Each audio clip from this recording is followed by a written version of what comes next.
আশা করব সকলে ভালো আছেন। আপনারা দেখছেন আজকের রাজনীতি। আপনাদের কাছে একটাই অনুরোধ থাকবে, যারা প্রথমবার আমাদের চ্যানেলটি দেখছেন লাইক করবেন, সাবস্ক্রাইব করবেন, আমাদের পাশে থাকবেন। 2026 বামেদের কাছে মরণ বাঁচন লড়াই। আপনারা জানেন 2021-এ শূন্য গিয়েছিল, 2024-এ শূন্য গিয়েছিল, 2026-এ শূন্য গেলে বুঝতে পাচ্ছেন এই সিপিআইএম দলটা বামেদের কি অবস্থা হতে পারে। বামেদের যা সংগঠন রয়েছে, এই সংগঠন থাকবে কিনাও সন্দেহ রয়েছে। তবে হ্যাঁ, বিভিন্ন জেলায় যেভাবে বাম সংগঠন মাথা চাড়া দিয়ে উঠেছে, বিশেষ করে সিপিআইএম যেভাবে আন্দোলন করছে বিভিন্ন ইস্যু নিয়ে, 2026-এ বোধহয় খাতা খুলবে।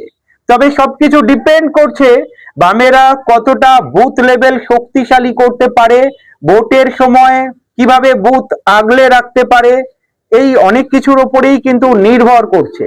তবে আরেকটা কথা আপনাদেরকে বলি, যেভাবে বিজেপি মিছিল করছে, যেভাবে তৃণমূল মিছিল করছে, বামেরাও মিছিল করছে বামেদের মতো, বিভিন্ন ইস্যু নিয়ে মিছিল করছে।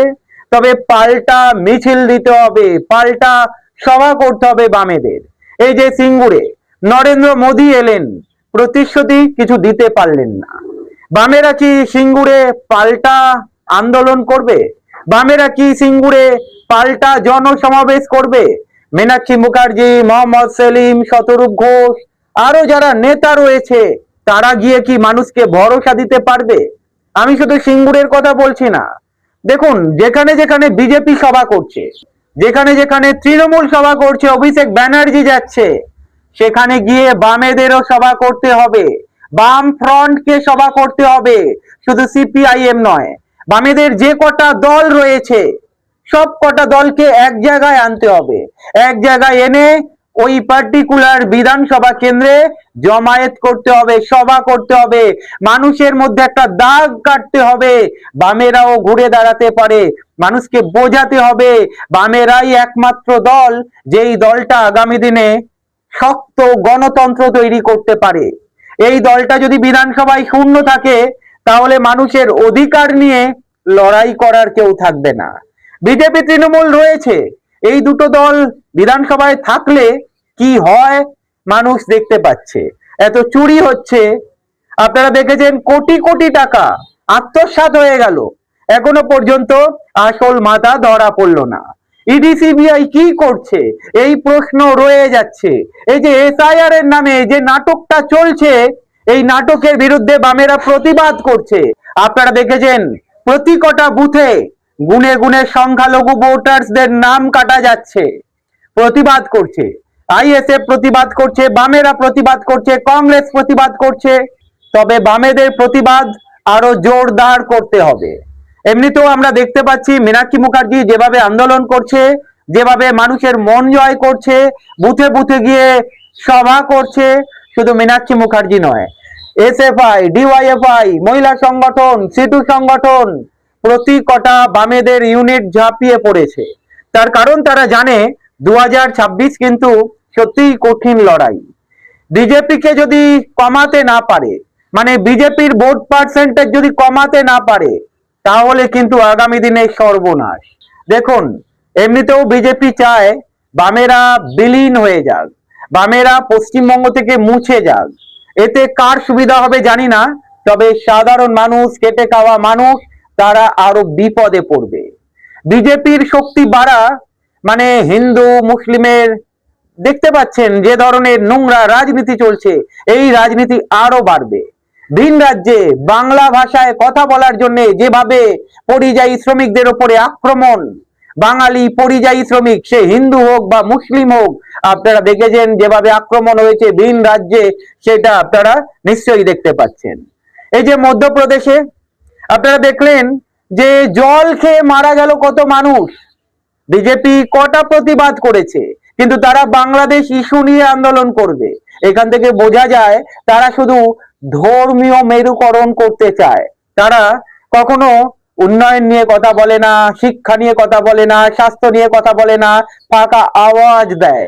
যেমনটা আমরা সিঙ্গুরে গিয়ে দেখলাম, নরেন্দ্র মোদী গেলেন, ফাঁকা আওয়াজ দিলেন, বেরিয়ে এলেন, মানুষকে হতাশা থেকে আরো হতাশায় ঠেলে দিলেন। এখন বঙ্গ বিজেপির নেতারা বলছে হ্যাঁ আমরা শিল্প করব।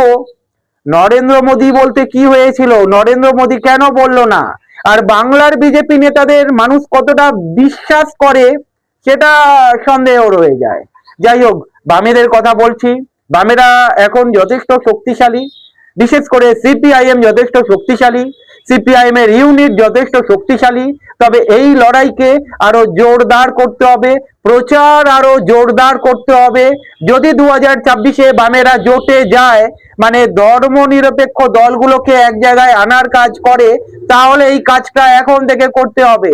বিধানসভার ডেট ঘোষণা হয়ে যাবে, তারপরে বামেরা কি করবে ঠিক করবে, সেইটা করলে কিন্তু মানুষের ভরসা পাওয়া যাবে না।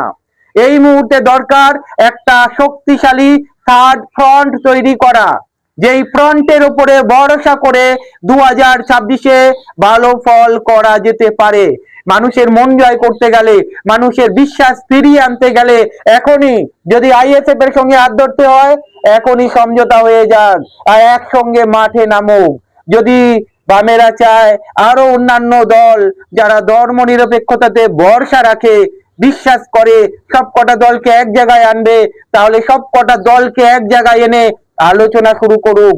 1 মাসের মধ্যে রাস্তায় নামুক সব কটা দল। আসন সমঝোতা যদি ঠিকঠাক হয় আর জোট যদি ঠিকঠাক হয়, তাহলে 2026-এ একটা নয়, দুটো নয়, বামেরা একাধিক আসন জিততে পারে। আর বিধানসভায় যদি বামেদের প্রতিনিধি যায়, আইএসএফ এর প্রতিনিধি যায়, কংগ্রেসের প্রতিনিধি যায়, তাহলে সাধারণ মানুষের কথা বলার একটা জায়গা থাকবে। আর যদি 2026-এও শূন্য থাকে, তাহলে আপনারা যারা খেটে খাওয়া মানুষ, মেহনতি মানুষ, সাধারণ মানুষের কি অবস্থা হবে, আপনারা যারা ভিডিওটা দেখছেন অনেকে হয়তো আন্দাজ করতে পাচ্ছেন। এই সময় 2026-এ বামেরা কি কি প্রতিশ্রুতি দিতে চলেছে। বলতে গেলে থার্ড ফ্রন্ট যদি গঠন হয়, থার্ড ফ্রন্ট মানুষকে কি কি প্রতিশ্রুতি দিতে চলেছে, এখনই শক্ত ভাষায় জনগণের সামনে তুলে ধরা উচিত।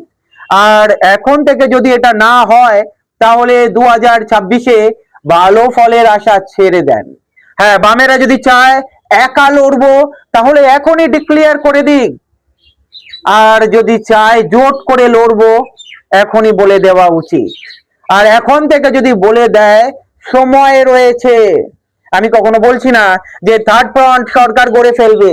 আর সরকার যদি থার্ড ফ্রন্ট গঠন হয়ে তৈরি হয়ে যায়, মানে পশ্চিমবঙ্গের বুকে যদি তৃণমূল সরকার সরে গিয়ে থার্ড ফ্রন্ট সরকার চলে আসে, তাহলে মিরাকেল ছাড়া আর কিছু হবে না। তবে সেই স্বপ্ন হয়তো অনেকে দেখছে না, তবে না দেখার কিছু নেই। মিরাকেল সবকিছুতে ঘটে। রাজনীতি একটা সম্ভাবনাময় শিল্প, অনেক রাজনীতিবিদরা বলে থাকেন। এবারে প্রমাণ করার সময় এসেছে বামেদের। বিভিন্ন বুথে বুথে সংগঠন আরো শক্তিশালী করতে হবে। 2026-এর জন্য ঝাঁপিয়ে পড়তে হবে। বিজেপি যেখানে সভা করছে, তৃণমূল যেখানে সভা করছে, বামেদের সেখানে পাল্টা সভা করে জবাব দিতে হবে। ভালো থাকবেন।